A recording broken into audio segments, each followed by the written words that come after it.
जम्मू कश्मीर में शिक्षा विभाग में आने वाले समय में आपको मेजर चेंजेस देखने को मिल सकते हैं। केवल जम्मू कश्मीर में नहीं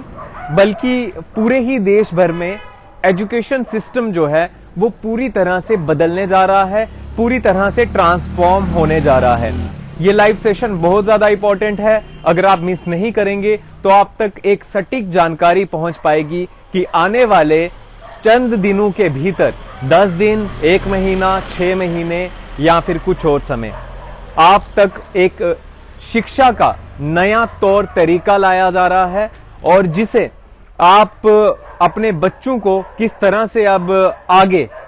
शिक्षा में देखेंगे, आप उनका भविष्य किस तरह से देखेंगे, आप अपने बच्चों को अब आगे किस तरह से पढ़ाएंगे, इसका तौर तरीका पूरी तरह से बदलने वाला है। जी हां, अगर आप इस लाइव सेशन को पूरा देखेंगे तो आप तक ये जानकारी जरूर पहुंचेगी कि आखिरकार शिक्षा में क्या बदलाव होने वाले हैं, एजुकेशन सिस्टम किस तरह से ट्रांसफॉर्म होने वाला है और केवल जम्मू कश्मीर का ही नहीं बल्कि पूरे देश का एजुकेशन सिस्टम पूरी तरह से बदलने वाला है। लेकिन इसका जम्मू कश्मीर में खास तौर पर क्या असर पड़ने वाला है और जम्मू कश्मीर में खास तौर पर अगर बात की जाए तो एजुकेशन सिस्टम बदलने की वजह से आपके बच्चे कितने दूर तक पहुंच सकते हैं,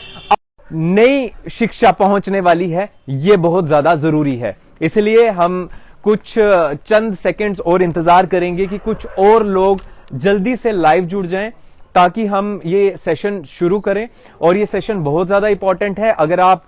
कोई पेरेंट खास तौर पर इस वीडियो को देख रहा है जिनके बच्चे स्कूल में पढ़ते हैं, उनके लिए तो बेहद जरूरी है कि वो जान लें कि उनके बच्चों के पढ़ने का तौर तरीका स्कूल में किस तरह से बदलने वाला है और इसका उनकी जिंदगी पर क्या असर पड़ने वाला है।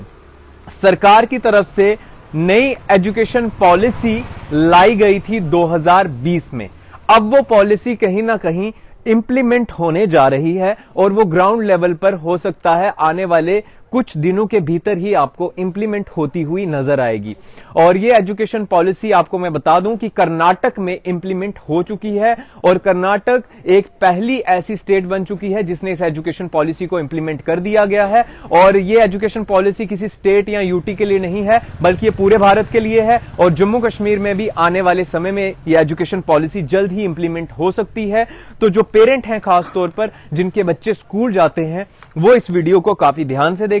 और अंत में आपको यह भी बताएंगे कि इस एजुकेशन पॉलिसी का जो कि नई एजुकेशन पॉलिसी इंट्रोड्यूस की है सरकार ने, इसके क्या फायदे होने जा रहे हैं। सबसे पहले मैं आपको कुछ जानकारी दे दूं जो कि जरूरी है आपके लिए जानना। 2014 में बीजेपी के मैनिफेस्टो में ये एजुकेशन पॉलिसी थी और 31 अक्टूबर 2015 में टीएसआर सुब्रमण्यम द्वारा इस पॉलिसी को लीड किया गया 5 मेंबर्स की कमेटी बनाकर। मई 2016 में इसकी एक रिपोर्ट सबमिट की गई और 24 जून 2017 में के कस्तूरी जो कि इसरो के एक साइंटिस्ट हैं, जाने माने साइंटिस्ट हैं, उन्होंने 9 मेंबर्स के साथ एक कमेटी बनाई और एक ड्राफ्ट तैयार किया। 31 मई 2019 को यह ड्राफ्ट जो है सबमिट किया गया रमेश पोखरियाल जो कि शिक्षा मंत्री थे उस समय और 2 लाख लोगों के सुझाव लिए गए कि इस शिक्षा नीति को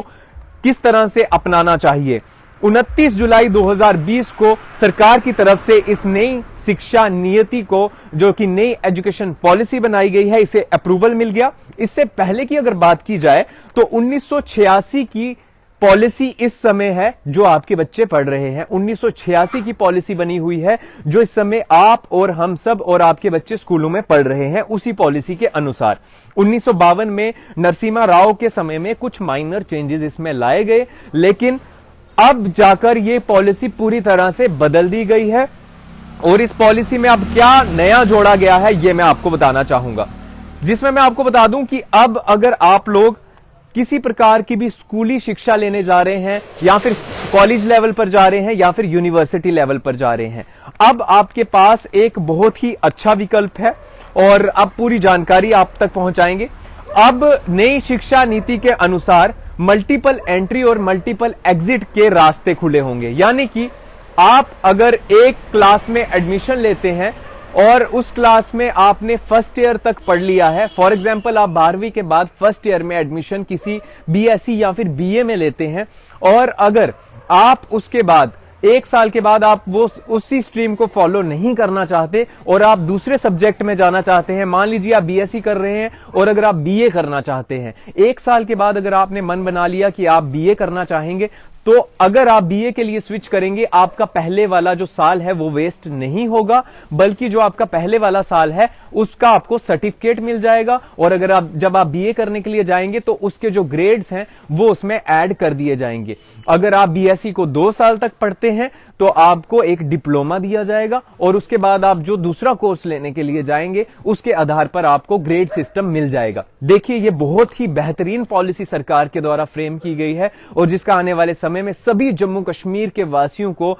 बड़े स्तर पर फायदा होने वाला है। जिसमें मैं आपको बता दूं, अगर आप डिग्री कंप्लीट करते हैं 3 साल की, तो आपको उसमें डिग्री भी मिल जाएगी। ये एक क्रेडिट ट्रांसफर सिस्टम गवर्नमेंट की तरफ से बनाया गया है, और अगर आप एक स्ट्रीम को ज्यादा देर तक फॉलो नहीं करना चाहते हैं तो इसमें आपको घबराने की अब बिल्कुल भी जरूरत नहीं है। पहले क्या होता था, थोड़ी पहले नजर अभी के समय में नजर मार लें तो देखिए, इस समय अगर आप बीए में एडमिशन लेते हैं, बीएससी में एडमिशन लेते हैं, और अगर आपका 1 साल के बाद दूसरी तरफ जाने का मन बनता है, आपका मन बनता है कि मैं बीकॉम करूंगा या करूंगी, तो उसके बाद आपका 1 साल वेस्ट हो जाता था, जिसके ड्रॉबैक ये होते थे कि आपका साल वेस्ट होने की वजह से आप अगले साल जब एडमिशन करवाते थे आपका 1 साल भी वेस्ट हो जाता था, या फिर जब आप सरकारी नौकरी करने के लिए जाते थे तो उस समय आप एलिजिबल ही नहीं हो पाते थे उस सरकारी नौकरी के लिए, क्योंकि आपका 1 साल वेस्ट हो चुका होता था, या फिर आपके 2 साल वेस्ट हो चुके होते थे। अब वो सिस्टम नहीं रहेगा, और साथ ही साथ मल्टी डिसिप्लिनरी सिस्टम आपको इसमें मिलने वाला है। मल्टी डिसिप्लिनरी सिस्टम का मतलब यह है कि अगर आप फिजिक्स पढ़ना चाहते हैं, आप इंग्लिश पढ़ना चाहते हैं, साथ ही साथ आप अपनी मर्जी के सब्जेक्ट्स रखना चाहते हैं, अब आप वो भी रख पाएंगे। मान लीजिए आप फिजिक्स पढ़ना चाहते हैं, लेकिन आपको जबरदस्ती अभी फिजिक्स के साथ दूसरा सब्जेक्ट थोपा गया है, मान लीजिए इंग्लिश के साथ आप फिजिक्स पढ़ रहे हैं, लेकिन आपकी मर्जी है कि मैं फिजिक्स में नहीं, अगर म्यूजिक में इंटरेस्टेड है आप म्यूजिक रखिए, और आप अपने तरीके से सब्जेक्ट्स को कस्टमाइज कर पाएंगे। ये आपके लिए एक बहुत ही बेहतरीन विकल्प होगा, और जिस पॉलिसी की सब लोग काफी ज्यादा प्रशंसा भी इस समय करते हुए नजर आ रहे हैं। जिसमें मैं आपको बता दूं कि अगर आपको नौकरी लेने के लिए पढ़ना है, आप बीए बीएससी कर रहे हैं, तो आपको 3 साल की ग्रेजुएशन करनी होगी, लेकिन अगर आप रिसर्च बेस्ड कर रहे हैं तो आपको 4 साल की पढ़ाई करनी होगी। 1 साल आपका पोस्ट ग्रेजुएशन में लगने वाला है, और इसमें मैं आपको बता दूं 4 साल की आपकी अब पीएचडी होने वाली है, जिसमें एमफिल सरकार ने पूरी तरह से खत्म ही कर दी। एमफिल करने की अब आपको कोई किसी प्रकार की आवश्यकता है ही नहीं। दूसरी बड़ी बात आपको बता दूं कि कॉलेजेस में क्या सिस्टम होता था पहले, अब यूनिवर्सिटी की डायरेक्शन जिस तरह से है उसी तरह से कॉलेजेस को भी ग्रांटेड ऑटोनॉमी दी जाएगी। जो लेवल आपका यूनिवर्सिटी का होगा वही लेवल आपका कॉलेज का भी रखा जाएगा। यूजीसी एआईसीटी, यूजीसी आप जानते हैं जिसकी फुल फॉर्म है कि यूनिवर्सिटी ग्रांट्स कमीशन, और AICTE All India Council for Technical Education. इन दोनों की गाइडलाइंस जो हैं वो काफी अलग अलग रहती थी, यानी कि यूजीसी और एआईसीटी की गाइडलाइंस काफी अलग रहती थी, लेकिन अब सरकार ने ये कहा है UGC plus AICTE is equals to 1 regulatory, यानी कि अब जो गाइडलाइंस हैं वो यूजीसी और एआईसीटी की सामान्य गाइडलाइंस होंगी, और जिसका मकसद ये होगा कि एक ही सिस्टम और एक ही स्टैंडर्ड रखा जाए पूरे देश में, ना कि सिर्फ जम्मू कश्मीर यूटी की बात हो रही है बल्कि पूरे देश में। जिसमें मैं आपको बता दूं, जैसे कि आपकी सेंट्रल यूनिवर्सिटी है, आपकी स्टेट की यूनिवर्सिटी है, या फिर फॉर एग्जांपल आपकी दिल्ली यूनिवर्सिटी है, सबको सेम स्टैंडर्ड फॉलो करना होगा। इसका फायदा यह होने वाला है कि जो फी आप अलग अलग यूनिवर्सिटीज अलग अलग कॉलेजेस में पे करते हैं, वो आपको फी कैप जो पहनाई जाती है वो आपके सिर से उतर जाएगी, और एक ही स्टैंडर्ड जो है वो इसमें फॉलो किया जाएगा। बहुत ही बेहतरीन बात है। आप अपने कमेंट्स जरूर कमेंट बॉक्स में रखिए कि आपको ये पॉलिसी किस तरह की लग रही है, और अगर जल्द ये जम्मू कश्मीर में इंप्लीमेंट होती है तो जम्मू कश्मीर का भविष्य कैसा होगा। अब स्कूल्स की बात कर लेते हैं। जिन लोगों के बच्चे स्कूल्स में पढ़ रहे हैं उसमें कितना बड़ा बदलाव आने वाला है, आप ये जानकर जरूर हैरान हो जाएंगे अगर आप इस बारे में अभी तक नहीं जानते हैं तो। देखिए, अभी जो सिस्टम फॉलो किया जाता है वो सिस्टम है 10+2 का, यानी कि 10वीं की, उसके बाद 11वीं की, उसके बाद 12वीं की, जिसमें आपको बोर्ड एग्जाम्स देने पड़ते हैं। और 11वीं 12वीं में जब आप एक सब्जेक्ट चूज कर लेते हैं, एक स्ट्रीम चूज कर लेते हैं, उसके बाद आपके पास कोई विकल्प नहीं होता उसे छोड़ने के अलावा और दूसरा स्ट्रीम पकड़ने के अलावा आपके पास कोई विकल्प नहीं होता। अब क्या है, अब सरकार ने 5+3+3 का मैकेनिज्म लाया है, यानी कि जो शुरू के 5 साल बच्चे के होने वाले हैं उन शुरू के 5 सालों में बच्चों को सिर्फ खेल कूद के जरिए पढ़ाने की कोशिश की जाएगी, ना कि उनके ऊपर कोई प्रेशर, कोई बर्डन थोपा जाएगा। सिर्फ खेल कूद के जरिए उन्हें बताया जाएगा कि आपको चीजें किस तरह से सीखनी है, और ये शुरू के 5 साल में होगा। +3 का मतलब है 3rd, 4th, 5th, ये 3 क्लासें, फिर +3 6th, 7th, 8th और फिर +4 यानी कि 9th, 10th, 11th, 12th, यानी कि 9वीं क्लास से ही आपके पास इस चीज की आजादी होगी कि आप अपने मल्टी डिसिप्लिनरी कोर्सेज चूज कर पाएंगे, सब्जेक्ट्स चूज कर पाएंगे। देखिए कितनी बड़ी बात है, अगर आपका बच्चा 9वीं कक्षा तक पहुंचता है, 9वीं कक्षा में जाकर उसको फिजिक्स भी पढ़नी होती है, उसको साइंस भी पढ़नी होती है, उसको इंग्लिश भी पढ़नी होती है, उसको मैथ्स भी पढ़ना होता है, लेकिन उसके पास ये ऑप्शन रहेगा कि क्या वो 9वीं कक्षा में ही अपनी मन मर्जी के सब्जेक्ट्स चूज कर पाएगा और खुद से कस्टमाइज कर पाएगा। ये बहुत ही अच्छा विकल्प सरकार की तरफ से है, जिसका आप सबको स्वागत जरूर करना होगा, क्योंकि ये काफी लंबा इंतजार था कि इस तरह की एक पॉलिसी फ्रेम की जाए जिसमें बच्चों के सिर से जो है वो बर्डन कम हो जाए। आप कमेंट बॉक्स में अपनी राय रखना ना भूलिएगा, क्योंकि ये बहुत ही ज्यादा महत्वपूर्ण है। और उसके बाद जो अंत के 4 साल होने वाले हैं, जो कि लास्ट 4 इयर्स होंगे, 9th, 10th, 11th, 12th, उनको एक सम्मान देखा जाएगा, जिसमें मैं आपको बता दूं कि आप कोई डिफरेंट सब्जेक्ट्स अगर चूज करना चाहेगा तो उसमें उसे किसी प्रकार की भी कोई दिक्कत नहीं है। 3 से 6 साल के बच्चों की अगर बात की जाए तो उनके लिए एक अलग से सिलेबस तैयार करने की बात कही गई है पॉलिसी के अनुसार। 6 से 9 साल के जो बच्चे होंगे उन्हें लिखना और पढ़ना सिखाया जाएगा, और साथ ही साथ वोकेशनल कोर्सेज उनको सिखाए जाएंगे, और प्लस इंटर्नशिप तक उनको दी जाएगी। देखिए, इंटर्नशिप देने का मतलब ये नहीं है कि उन्हें कोई बड़े स्तर का काम दे दिया जाएगा, क्योंकि 6 से 9 साल के बच्चे काफी छोटे होते हैं और उन्हें इंटर्नशिप यानी कि बेसिक्स चीजें बताई जाएंगी, बेसिक चीजें सिखाई जाएंगी, कोई टास्क दिए जाएंगे जिसके जरिए बच्चे और ज्यादा इंप्रूव कर पाएंगे अपने सोचने और समझने की शक्ति और पढ़ने की शक्ति। 3rd क्लास में जब एक स्टूडेंट पहुंचेगा तब उसे 3 अलग अलग लैंग्वेजेस जो है वो पढ़ने का ऑप्शन मिलेगा, यानी कि अगर कोई जम्मू कश्मीर में है तो अगर आप साथ में डोगरी पढ़ना चाहते हैं, पंजाबी पढ़ना चाहते हैं और हिंदी पढ़ना चाहते हैं, कोई भी लैंग्वेज अगर आप पढ़ना चाहते हैं तो आपके पास वो विकल्प होगा कि आप 3 लैंग्वेजेस अलग से पढ़ सकते हैं। और ये 3rd क्लास से ही सिस्टम शुरू होने वाला है। समझिए कि जहां कुछ लोग 10वीं 12वीं कर लेते हैं तब भी दूसरी लैंग्वेजेस नहीं समझ पाते हैं, नहीं पढ़ पाते हैं, और अब ये 3rd क्लास से ही अगर शुरू हो जाएगा तो बच्चों के लिए कितना ज्यादा आसान होने वाला है आने वाले समय में। 6th क्लास से ही प्रोजेक्ट लर्निंग मॉड्यूल कोडिंग भी सिखाई जाएगी। अब कोडिंग सिखाने का मतलब यहां पर यह नहीं है कि बच्चों को एडवांस बनाया जाएगा या फिर कोडिंग के जरिए उनको यह कहा जाएगा कि आप एप्लीकेशन बनाइए या फिर आप ऐप्स डेवलप कीजिए, बल्कि उन्हें बेसिक कोडिंग जो है वो सिखाई जाएगी और आगे चलकर उनको और ज्यादा इंपावर किया जाएगा और उसको एडवांस लेवल पर धीरे धीरे समय के अनुसार लाया जाएगा। 5th क्लास तक, 5th क्लास की अगर बात की जाए, जो मातृभाषा है उसी में बच्चे को पढ़ाने की सबसे ज्यादा जोर दिया गया है। और बोर्ड की शिक्षा, सबसे बड़ा पॉइंट यहां पर बोर्ड कराते हैं, वो उन बच्चों के लिए खास तौर पर अगर बात की जाए तो डर को खत्म करने के लिए क्या किया जा रहा है, साल में 2 बार बोर्ड की परीक्षा होगी। अगर आप बोर्ड एग्जाम देते हैं तो साल में आपके 2 बार होंगे, जिसमें ज्यादातर आपके ऑब्जेक्टिव टाइप क्वेश्चंस होंगे, ताकि बोर्ड का जो डर है उसको बच्चों के दिमाग से खत्म किया जाए।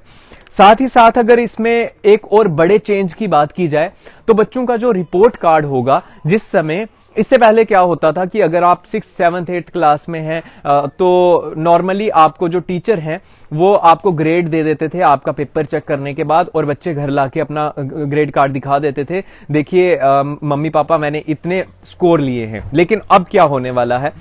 अब ये होने वाला है कि जो बोर्ड एग्जाम में मार्क्स बच्चे को दिए होंगे एक टीचर ने, अब बच्चे के पास भी ये पूरा विकल्प होगा कि खुद की मार्किंग खुद कर पाए, यानी कि खुद को ग्रेड्स दे पाए कि बच्चे ने परफॉर्मेंस किस तरह की है। इससे एक बड़ा फायदा होने वाला है कि जो बच्चा खुद की मार्किंग करेगा और खुद को मार्क्स देगा, उसको ये बेहतर तरीके से पता चल जाएगा कि मैं कहां फॉल कर रहा हूं, कहां स्टैंड कर रहा हूं और मुझे कितनी इंप्रूवमेंट की जरूरत है। वो अपने आप को 10 में से अगर 6 दे रहा है या 7 दे रहा है तो वो ग्रेड क्यों दे रहा है, आखिर उसको खुद में कहां कमी लग रही है। और इसके साथ साथ उनके जो सहपाठी होंगे, यानी कि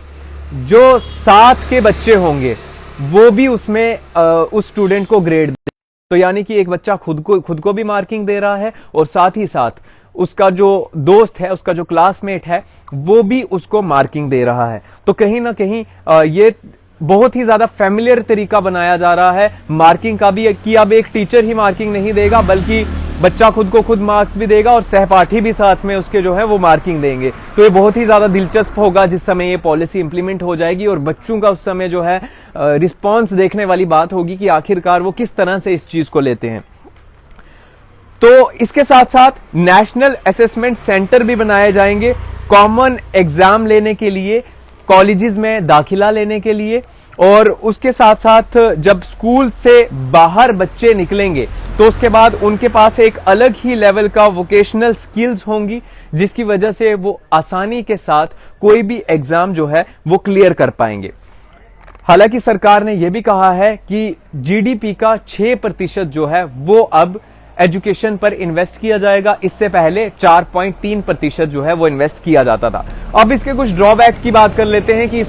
पॉलिसी का क्या ड्रॉबैक हो सकता है जम्मू कश्मीर में और साथ ही साथ पूरे देश में। देखिए, ड्रॉबैक ये हो सकता है कि जो सरकारी स्कूल हैं जिनकी कंडीशन आज भी काफी ज्यादा खराब है, पहले उनका सुधार होना चाहिए। अगर सरकारी स्कूल, सरकारी टीचर समय पर नहीं पहुंचेगा, सरकारी टीचर दिलचस्पी के साथ अपने स्टूडेंट्स को नहीं पढ़ा पाएगा, या फिर सरकारी स्कूलों की जो बिल्डिंग की हालत है वो देख लीजिए आप कितनी खस्ता होती है, अगर उन चीजों में सबसे पहले एडवांसमेंट नहीं लाई जाएगी तो न्यू एजुकेशन पॉलिसी को इंप्लीमेंट करने में काफी ज्यादा दिक्कतें आएंगी, और खास तौर पर जो टीचर्स हैं उनको काफी ज्यादा एडवांस होना पड़ेगा।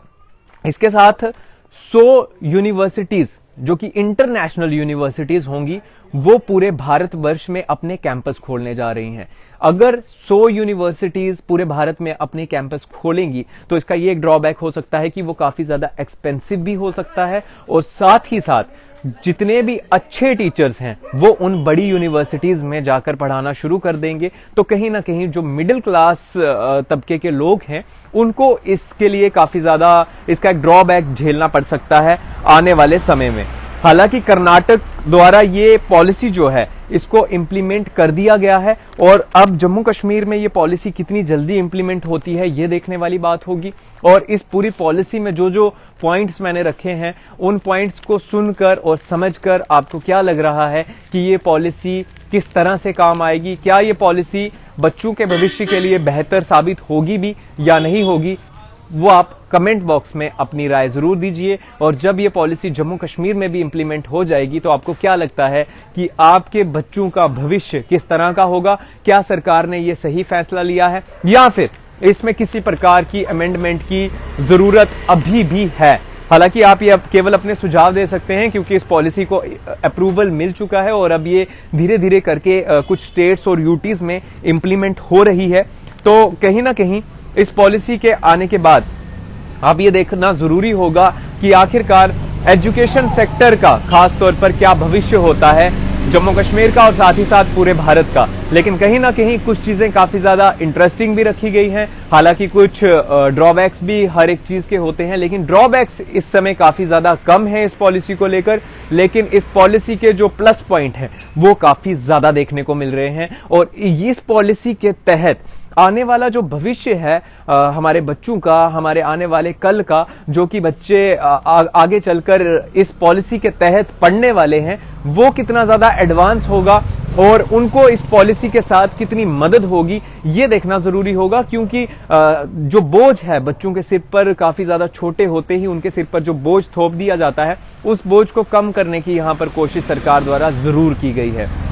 तो ये थी पूरी न्यू एजुकेशन पॉलिसी 2020 जो कि जल्द ही इंप्लीमेंट होने जा रही है। कमेंट बॉक्स में अपनी राय रखना मत भूलिएगा कि आखिरकार आपको ये पॉलिसी कैसी लगी और क्या ये किसी काम की आपको लग भी रही है या नहीं, ये कमेंट बॉक्स में जरूर बताइएगा। फिर मिलेंगे किसी नए अपडेट के साथ, नए एनालिसिस के साथ। तब तक के लिए शुक्रिया, शुभ रात्रि, नमस्कार।